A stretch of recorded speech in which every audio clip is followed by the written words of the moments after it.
Buenas tardes, este es el parte médico relacionado al COVID-19 en el estado de Yucatán. Adelante, doctor. Gracias, licenciada. Este es el parte médico de este domingo 27 de marzo.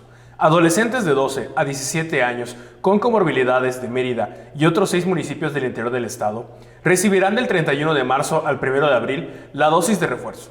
Los municipios contemplados en esta fase de vacunación son Mérida, Tizimín, Valladolid, Izamal, Maxcanú, Tecash y Oxcuscap. Se reitera el uso obligatorio de cubrebocas para toda la población, incluso la vacunada, y se recomienda a la población evitar el uso de cubrebocas de tela o pañoletas, ya que está descrito que no brinda ninguna protección contra el COVID, incluida la variante Omicron. Por lo que para protegernos entre todos, se sugiere el uso de cubrebocas de 2 capas, tricapa o de uso grado médico como el KN95, ya que estos tienen una cobertura hasta del 95% contra Omicron. Como se ha señalado, en la reapertura económica, los datos más importantes son la ocupación hospitalaria y los ingresos diarios.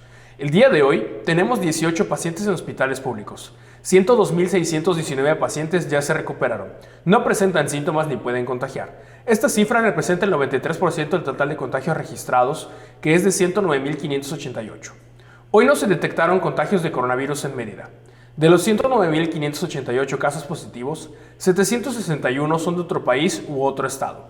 Específicamente en Mérida, se han diagnosticado 68.564 personas contagiadas de coronavirus, que viven 17.648 en la zona norte, 16.723 en la zona oriente, 6.511 en la zona centro, 10.934 en la zona sur, 16.748 en la zona poniente. En este parte médico se reportan 2 personas fallecidas, 2 hombres de un rango de edad de entre 78 y 81 años, ambos residentes de Mérida.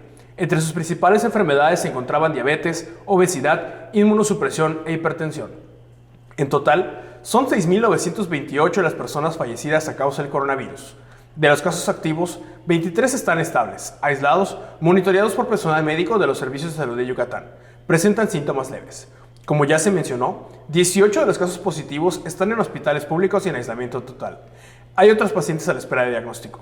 El rango de edad de los casos es de 1 mes a 107 años. Los indicadores semanales del Semáforo Estatal de Salud marcan color verde. Hasta aquí el reporte, licenciada. Gracias, doctor. Estaremos actualizando esta información todos los días por este medio. Gracias.